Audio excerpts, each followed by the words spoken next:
قبیلہ زبید کا ایک شخص مکے آیا، زبیدی۔ ایک مکے میں منڈی لگتی تھی، اس کا نام تھا حضورہ۔ یہ جو حضورہ منڈی تھی، اس منڈی پر ابو جہل کا قبضہ تھا۔ آج کل تو نہیں قبضہ ہوتا منڈیوں پر کسی کا، حضورہ نامی منڈی پہ نا ابو جہل کا قبضہ تھا۔ اونٹ بڑے خوبصورت تھے، شاندار تھے۔ اس نے کہا میں نے بولی دینی۔ ابو جہل نے اعلان کیا خبردار کوئی بولی نہ دے۔ بڑی دور تھا قبیلہ زبید، وہ آدمی واپس لے جا نہیں سکتا تھا، مجبور ہو گیا۔ ابو جہل کہنے لگا چوتھا حصہ قیمت دوں گا اور اونٹ تمہیں دے کے جانے پڑیں گے، یعنی اگر لاکھ کے ہیں تو 25,000 کے دو۔ بندہ بڑا پریشان ہوا، چودھریوں سے بات کی تو کہنے لگے بدماش بڑا ہے، ہم شریف لوگ ہیں۔ شریف اور بزدل میں، بزدلی کو شرافت کا نام نہ دو، پکی بات کر رہا ہوں، شریف اور بزدل میں شریف ضرور بنو پر بزدل نہ بنو۔ جی ہم جی شریف لوگ ہیں جی، وہ کیا مطلب؟ کوئی پاس نہ آیا، وہ بیچارہ نہ کونے میں بیٹھ کے رونے لگ گیا۔ کہنے لگا میں کدھر جاؤں یارو، میں واپس بھی نہیں لے جا سکتا، اور چوتھے حصے میں دے کیسے جاؤں، اتنا نقصان۔ وہ رو رہا تھا تو کہیں حضرت زید بن ارقم نے سن لیا۔ آپ فرمانے لگا کیوں روتا ہے؟ کہنے لگا یار میں نے تو اہل عرب کی تعریف سنی تھی، میرے ساتھ کھڑا ہی کوئی نہیں ہوتا۔ تو آپ فرمانے لگے تو نے عربی دیکھا ہی کب ہے؟ اگر کائنات کا حسین و جمیل عربی دیکھنا ہے تو جا حرم مکہ میں بیٹھا ہے۔ مکھ چند بدر شاشانی ہے تے متھے چمک دی لاٹ نورانی، کالی زلف تے اکھ مستانی، مخمور اکھی ہیں مد بریاں سبحان اللہ۔ ما اجمل کا ما احسن کا ما اکمل، کتھے مہر علی تے کتھے تیری ثنا، مشتاق اکھی کتھے جال۔ تو نے دیکھا کب ہے؟ اگر عربی دیکھنا ہے نا تو وہ بیٹھا ہے، جا کے حرم میں ٹیک لگائے، مظلوموں کے والی، غریبوں کے ماوا، رسول رحمت، ایک سادی سی چادر اوڑے حضور بیٹھے تھے۔ وہ زبیدی کہتا میں آیا، نبی کریم کو بات سنائی، حضور فرمانے لگے این الجمل کا، او کدھر ہے تیرے اونٹ؟ عرض کی حضور وہ وہاں ہیں۔ فرمایا چلنا۔ حضور کوئی بولی نہیں لگا رہا، کوئی خرید نہیں رہا، ابو جہل گھنٹا پڑا، اس کے ڈر سے سہم گئے۔ حضور فرمانے لگے چلنا میں بولی لگاتا ہوں۔ اور دیکھو نرخ بازار محبت کا انوکھا ہو گیا، خود خریداروں شامل آ کے مولا ہو گیا۔ نبی کریم نے حضرت سعد بن ابی وقاص کو بلایا، حضرت عمر کو، حضرت ابو بکر کو، مدد کے لیے نہیں۔ حضور فرمانے لگے میری جیب میں پیسے تھوڑے ہیں، ظاہری طور پہ تھوڑے ہیں، ورنہ تو کائنات کے خزانوں کی کنجیاں حضور کے پاس۔ تھوڑے تھوڑے پیسے دو بھی بولی دینی ہے۔ سب سے پیسے لیے میں چلو بولی لگانے چلے۔ حضور آئے، اللہ اکبر، یہ میرے رسول کا طریقہ ہے، آؤ ذرا تھوڑی دیر کے لیے سوچیں۔ ابو جہل بیٹھا ہے بڑی مسند پہ، قربان جاؤں مدینے والے حبیب۔ وہ زبیدی کہتا اس کے کپڑے مہنگے تھے، حضور کے سادے تھے۔ اس نے بڑی پگڑی باندھی تھی، حضور کی سادی تھی۔ کہتے ہیں وہ آنکھیں اٹھا کے بات کرتا، مدینے والے نبی آنکھیں جھکا کے بات کرتے۔ وہ بولتا جاتا، حضور تھوڑے تھوڑے سادے سادے ٹھہر ٹھہر کے جملے بولتے۔ کہتے ہیں نبی کریم علیہ السلام اس کے ساتھ آ کے حضور بیٹھ گئے اور فرماتے ہیں میرے رسول کریم نے اپنا جبہ سیدھا کیا، پگڑی کو حضور نے سیدھا کیا اور فرمایا چل لگا بھائی بولی۔ ایک اس نے لفظ بولے، پھر حضرت ابو بکر نے بولی دی، پھر حضرت عمر نے دی، پھر سعد بن ابی وقاص نے دی، پھر زید بن ارقم نے دی، پھر رسول کریم نے دی۔ وہ کہتا ہے جتنے میں بیچنا چاہتا تھا نبی پاک نے ڈبل میں میرے اونٹ خریدے، ڈبل میں اونٹ خریدے میرے رسول۔ سلام اس پر کہ جس نے دشمنوں کو بھی قبائیں دی، سلام اس پر کہ جس نے گالیاں سن کر دعائیں دی۔ اور میرے اعلیٰ حضرت کہنے لگے جاؤ جا کے اعلان کر دو، غم زدوں کو رضا مجدہ دیجئے کہ ہے بے کسوں کا سہارا ہمارا، بے کسوں کا سہارا، جاؤ غم زدوں کو رضا مجدہ دیجئے کہ ہے بے کسوں کا سہارا۔ رسول کریم صلی اللہ علیہ وسلم نے نا خریدا مال، اور حضور سید عالم وہاں سے نکلے، اور نکلتے وقت حضور فرمانے لگے ابو جہل تیری آج شکایت آئی ہے، آج کے بعد نہ آئے۔ مکہ سارا اس کے ساتھ ہے، حضور کی مخالفت ہو رہی ہے، 40 لوگ ہیں صرف کلمہ پڑھتے، اور دین کا کام دار ارقم میں قید ہو کے کرنا پڑتا ہے۔ لیکن جب ظالم کے خلاف نکلے ہیں تو پھر دار ارقم میں بند ہو کے نہیں، پھر میدان میں نکلے، اور فرمایا آج کے بعد تیری شکایت نہ آئے۔ کہنے لگا جی بالکل نہیں آئے گی، میں آپ کو موقع نہیں دوں گا. حضور چلے گئے تو پیچھے سارے کافر اس کے گرد اکٹھے ہو گئے, کہنے لگے ہم پہ تو بڑا روب ڈالتا ہے, اب تجھے کیا ہوا, پانی پانی ہو گیا, تو کیا کون سا سانپ سونگ گیا, بولا ہی نہیں. کہنے لگا مجھے لات و منات کی قسم, جب مصطفیٰ کریم میرے پاس آئے تو ان کے ساتھ ایسی ایسی طاقتیں تھیں, نیزے تھے, برچیاں تھیں, بھالے تھے, مجھے لگتا تھا میں نے سی کی تو میرے ٹکڑے ٹکڑے کر دیں. کہنے لگے جا پاگل ہو گیا, ان کے پاس تو چھڑی بھی کوئی نہیں تھی, وہ تو خالی ہاتھ ہیں, بکواس کرتا ہے, کچھ بھی نہیں تھا. کہنے لگا مانو نہ مانو, ان کے پاس بڑا کچھ تھا. اور اگلی بات جو اس نے کی وہ تاریخ میں محفوظ ہے, وہ تاریخ میں محفوظ ہے, وہ تاریخ میں محفوظ ہے, وہ تاریخ کا حصہ ہے. ابو جہل کہنے لگا اٹھتے ہی کہ مجھے لگتا ہے جب تک محمد ابن عبداللہ موجود ہیں یہ ہمیں ظلم نہیں کرنے دیں گے, یہ ہمیں کوئی زیادتی کرنے, تاریخ میں محفوظ ہے جملہ ابو جہل کا. کہنے لگا جب تک یہ موجود ہے ہمیں کوئی زیادتی کرنے. حضرت فرمایا کرتے تھے زندہ نبی کے ماننے والوں زندہ بن کے زندگی گزارو. زندگی زندہ دلی کا نام ہے, مردہ دل کیا خاک جیا کرتے ہیں, جو قومیں سر اٹھا کے جیتی ہیں وہ زندہ ہوتی ہیں. اس لیے اپنی زندگی میں حق کے خود اختیاری پیدا کریں, جینا سیکھیں, لڑنا سیکھیں, میدان میں رہنا سیکھیں. سہم سہم کے وقت نہیں گزرے گا, ظلم سہنے سے بھی ظالم کی مدد ہوتی ہے. لہٰذا حق لینا سیکھیں, حق پر کھڑے ہونا سیکھیں, اپنے مزاج میں یہ باتیں پیدا کریں. مجھے خاتون نے پوچھا, میرا بھائی کہتا ہے حصہ لے لے پھر میرے مرے کا منہ نہ دیکھنا. میں کہ پتر تو حصہ لائے نہ منہ ویکھی ہوتا, کوئی ضرورت نہیں, منہ ایسے ظالم کا منہ ویسے بھی نہیں دیکھنا چاہیے جو بہنوں کا حصہ کھا جائے. میں نے کہا تو منہ دیکھنے کی کوئی ضرورت ہے, یہ کوئی بلیک میلنگ ہے. ابا کہتا ہے حصہ لے لو منہ نہ دیکھنا. میں کہا بالکل نہ ویکھی, تو بلکہ آنکھ میں ویکھنا بھی نہیں چاہتی, تو ادھر رکھ, اللہ رسول نے مقرر کیا میرا حصہ. کیا فلسفہ ہے ہمارا, جو بات غلط ہے اس پہ لوگوں کو بلیک میل کرتے ہو. جائز بات پہ ڈٹنا سیکھو.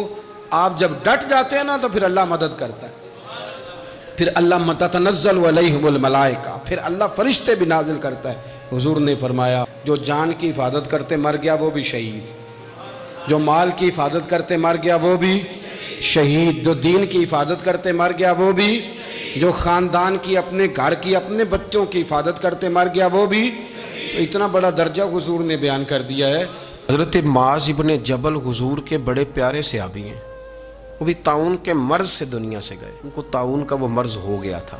حضرت ابو عبادہ بن جراح رضی اللہ تعالیٰ عنہ, نبی پاک علیہ السلام نے فرمایا یہ میری امت کا امین ہے, ان کو امین الامت کہا جاتا ہے. اور 10 مبشرہ صحابی ہیں, ان 10 لوگوں میں شامل ہیں جن کے لیے نبی پاک علیہ السلام نے فرمایا تھا میرا تمہارے ساتھ وعدہ ہے, رب تمہیں جنت عطا فرمائے. 10 مبشرہ صحابی اور اتنے بڑے صحابی کہ انہوں نے میدان احد کے اندر اپنے والد کو قتل کیا تھا. لوگوں نے کہا آپ نے اپنا باپ مار دیا, فرمایا باپ نہیں مارا, میں نے اپنے محبوب کا دشمن مارا ہے. اتنے پکے عقیدے کے بندے کہ باپ کو قتل کرنا پڑا تو دین کے رستے میں اسے بھی قتل. حضرت ابو بکر صدیق رضی اللہ تعالیٰ عنہ فرمایا کرتے تھے, جب آپ امیر المومنین تھے, فرماتے تھے اگر میں اپنی جگہ کسی بندے کا بیٹھنا پسند کرتا ہوں تو ابو عبادہ بن جراح کا بیٹھنا پسند کرتا ہوں. ہمارے اتنا تگڑا آدمی.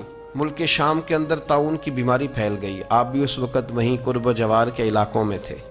طاعون کا مرض پھیل گیا, لوگوں نے آپ سے کہا یہاں سے نکلیے, فرمایا نہیں نکلوں گا, اس لیے کہ میرے نبی پاک علیہ السلام نے فرمایا جہاں یہ وبا پھیل جائے وہاں سے نکلنا نہیں, جو وہاں ہوں وہ باہر نہ نکلیں اور جو باہر والے ہوں وہ وہاں اندر نہ جائیں. حضور نے اس احتیاط کا کہا ہے, میں نہیں نکلوں گا. اور مسند امام احمد بن حنبل کی حدیث ہے, نبی پاک صلی اللہ علیہ وسلم نے فرمایا جو طاعون سے ڈر کے بھاگا وہ اس طرح ہے جس طرح اللہ کے رستے میں جہاد کو چھوڑ کے بھاگنے والا. اور فرمایا جو طاعون کی وجہ سے مر گیا اللہ اسے شہادت کا درجہ عطا کر دے گا. حضرت ابو عبادہ بن جراح امین الامت, فرمایا نہیں جاؤں گا. لوگوں نے کہا یہاں طاعون پھیل گیا ہے, تو فرمایا میرے رب کی قدرت ہے, اس کی حکمت ہے, اسے بھی تو پتہ ہے نا اس کا بندہ یہاں موجود ہے, تو پھیل گیا تو اس کی حکمت ہے, اس کی قدرت ہے. میں کہہ چکا ہوں کہ احتیاطی تدابیر ساری استعمال کریں, لیکن خوف کھانا, سوار کر لینا چیزوں کو دماغ پر, نفسیاتی ہو جانا, یہ معاملہ درست نہیں ہے. حضرت ابو عبادہ بن جراح مسجد میں نماز کے لیے جا رہے تھے تو رستے میں پھنسی نکلی اور مسجد میں پہنچنے سے پہلے پہلے وصال کر گئے. حضرت معاذ بن جبل جو بعد میں خود طاعون کی بیماری سے تشریف لے گئے, آپ نے ان کا جنازہ پڑھایا. امام نبوی فرمایا کرتے تھے میں جب بھی حضرت ابو عبیدہ بن جراح کی قبر پہ جاتا ہوں تو میرے دل پہ رعب طاری ہو جاتا ہے. ان کی قبر میں بھی اللہ نے رعب رکھا ہوا ہے. مرنے کے بعد بھی ان کی شان وصال کے بعد بھی بڑی بلند ہے. اللہ کریم نے وہاں برکتیں اور رحمتیں رکھی ہوئی ہیں. اسلام نے غیبت سے کیوں منع کیا ہے؟ غیبت کا معنی یہ نہیں ہے کہ کسی بندے میں کوئی عیب نہیں پایا جاتا تھا تو آپ نے وہ بیان کر دیا. یہ غیبت نہیں, یہ تو بہتان ہے. کسی میں کوئی عیب نہ پایا جائے تو وہ بیان کرنا وہ غیبت نہیں, وہ تو بہتان ہے. غیبت کی تفصیل یہ ہے, تشریح یہ ہے, غیبت کی تعریف یہ ہے کہ کسی میں کوئی عیب پایا جاتا تھا, آپ نے وہ اس کی غیر موجودگی میں ڈسکس کیا تو اس کا نام غیبت ہے. وہ عیب تھا, آپ سچ ہی بول رہے تھے, آپ ٹھیک کہہ رہے تھے, وہ عیب واقعی تھا, پر اسلام اس کو پسند نہیں کرتا. اسلام کہتا ہے کہ اگر تو سمجھتا تھا یہ عیب ہے تو جا کے اس کی تبلیغ کر, اس کو بتا, اس کو کہہ میاں یہ غلطی چھوڑ دے, تو نے ڈسکس کیوں کیا؟ آپ کسی شخص کے پاس بیٹھیں اور کسی دوسرے آدمی کی تعریف کریں, آپ کہیں کہ بڑا اچھا ہے, بڑا بامروت ہے, مہمان نواز ہے, با اخلاق ہے, وعدے کو وفا کرنے والا ہے, دیانت دار ہے, سچ بولتا ہے, آپ تعریفیں کریں. آپ کسی کے سامنے تعریف کریں گے نا تو بندہ کہے گا یار کسی دن ملاقات تو کرا, اور جب وہ ملے گا تو اس کی آنکھوں کے اندر ایک خاص کشش ہوگی, پیار ہوگا, ملنے کو جی چاہے گا, ایک خاص راحت ہوگی. یہ کب ہوگا؟ جب آپ نے کسی کی تعریف کر دی. لیکن اگر آپ کسی کی غیبت کریں گے, کسی کے بارے میں کہیں گے بڑا غلط ہے جی, لوٹ لیتا ہے جی, چور ہے جی, فاسق ہے جی, تو بندہ اگر کبھی مل بھی گیا تو اس سے سلام لینے کو دل, ہم نے پتہ کیا کیا, تیزی سے فروغ پایا ہے ہمارے ہاں نفرت کا ماحول. آپ کھول لیں, کوئی یوٹیوب کھول لیں, کوئی ایسا چینل کھول لیں, بس لڑائی ہے, فلانا فلانے سے لڑ رہا ہے, فلانا. مذہبی لوگوں کی میں منت کرتا ہوں کہ خدا را دین کو اس طرح کا ماحول تو نہ آپ دیں کہ لوگ کہیں کہ ان میں کوئی شے طے ہی نہیں, فلانا فلانے کا جواب دے رہا ہے, فلانا فلانے کا, اور بازاری زبان استعمال کی جا رہی ہے. اور ٹھیک ہے مسلمات جو طے تھے لوگوں نے تو ان کو بھی چھیڑنا شروع کر دیا, اور تضحیق کی جاتی ہے, لفظ اس طرح کے اختیار کیے جاتے ہیں جو ویسے ہی وزادار آدمی بولنا پسند نہیں کرتے. کیا آپ اپنی شکل دکھا رہے ہیں کفر کو کہ یہاں نفرت ہی نفرت ہے, اور وہ باتیں جن کو بالکل چھیڑنا نہیں چاہیے تھا ان پر بھی آپ کلام کرتے ہیں. آپ نے کوئی چیز نہیں چھوڑی, اس پر آپ نے بحث نہ کی ہو, الجھایا نہ ہو, میلہ لگا دیا, اللہ جانے کوئی کیا بول رہا ہے. دعوت دین کون دے گا, پیغام حق کون سنائے گا؟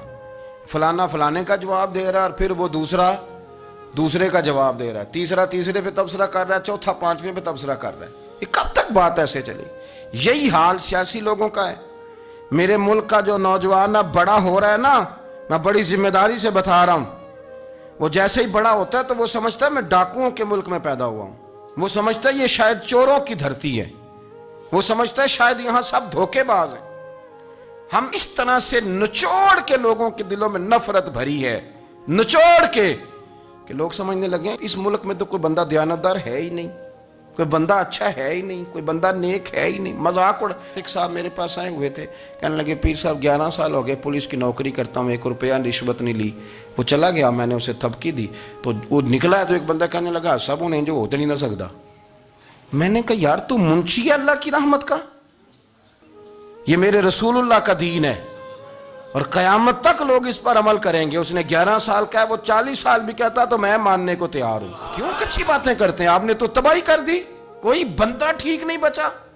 ایسے میلہ لگا ہوا ہے, اس دھرتی کو آپ برا کہتے ہیں, اس کو چوروں کی اور ڈکیت کی اور فرار لوگوں کی آپ دھرتی کہتے ہیں. یہ وہ دھرتی ہے جس نے داتا گنج بخش علی حجویری جیسے لوگ رکھے ہوئے ہیں. یہ وہ دھرتی ہے جہاں بابا فرید جیسے لوگ بستے ہیں.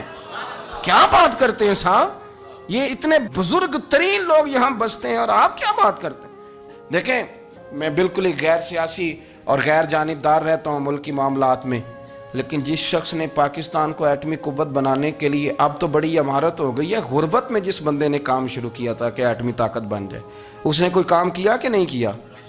آپ کو پاورفل بنایا کہ نہیں بنایا؟ کبھی تبصرہ ہوتا ہے اس پر بھی؟ ہمیں لاکھ اختلاف صحیح, ہم بھی بات کرتے ہیں مخالفت میں, لیکن تباہی نہیں اتار دی ہم نے, توہین کر کر کے, نفرت پھیلا پھیلا کے. اس سے پہلے جو حکومت گئی, ایسا نہیں ہے کہ انہوں نے کوئی کام بھی ایسا نہیں جو اچھا نہ کیا ہو. ایسا نہیں ہے. میں ملک بھر میں سفر کرتا رہتا ہوں, میں دیکھتا ہوں بہت ساری جگہیں ایسی ہیں, بہت سارے دیہات ایسے ہیں جس میں بڑے بڑے شاندار روڈ بنائے گئے, کام کیا گیا. ان کی 99 خامیاں اپنی جگہ پر, خوبی کا بھی تو ذکر کریں. یہی حال اس گورنمنٹ کا ہو رہا ہے. لاٹھ لے کے لوگ ہیں, یہ بھی گندا وہ بھی گندا. یہ آپ کس طرح کی بات کر رہے ہیں؟ آپ نے تو ملک کو یہ نام دے دیا ہے کہ یہاں کوئی اچھا انسان بستا ہی نہیں. مولوی ہیں تو سارے برے ہیں, پیر ہیں تو سارے برے ہیں. کیا بات کرتے ہیں صاحب؟ یہ میرے رسول اللہ کی قوم ہے, یہ نبی پاک کی امت ہے, اور حضور نے فرمایا میری امت کبھی گمراہی پر جمع نہیں ہوگی. یہ نہیں ہو سکتا سارے لوگ ہی غلط ہو جائیں. لیکن ہم نے تباہی اتار دی. جس کے ہاتھ میں سپیکر آتا ہے وہ سب کی پگڑیاں اچھالنا ضروری سمجھتا ہے. جس کے ہاتھ میں قلم آتا ہے وہ کہتا چونکہ میں لکھ رہا ہوں تو میں اکیلا ٹھیک ہوں, باقی سارے غلط ہیں. محبت کو فروغ دیں, پیار کریں, اخوت کا رنگ دیکھیں. حاتم تائی کی بیٹی مجرم بن کے آئی تھی, مجرم بن کے, کلمہ نہیں پڑھتی تھی, اور اس کو سامنے کھڑے کر کے میرے نبی پاک نے فرمایا تیرا باپ کلمہ نہیں پڑھتا تھا پر اس میں عادتیں اچھی پائی جاتی تھیں, اس کی صفات ٹھیک تھیں. یعنی حضور تعریف کر رہے ہیں, نبی پاک تعریف, اور ہماری زبان گونگ ہو جاتی ہے تعریف کی دفعہ. جو میری بات مان گیا وہ بندہ ٹھیک ہے, اور جس نے میری بات نہیں مانی وہ بندہ درست. یہ گونگ ہو جاتا ہے ہمارا مزاج. اپنی زندگی میں اچھے الفاظ ادا کریں.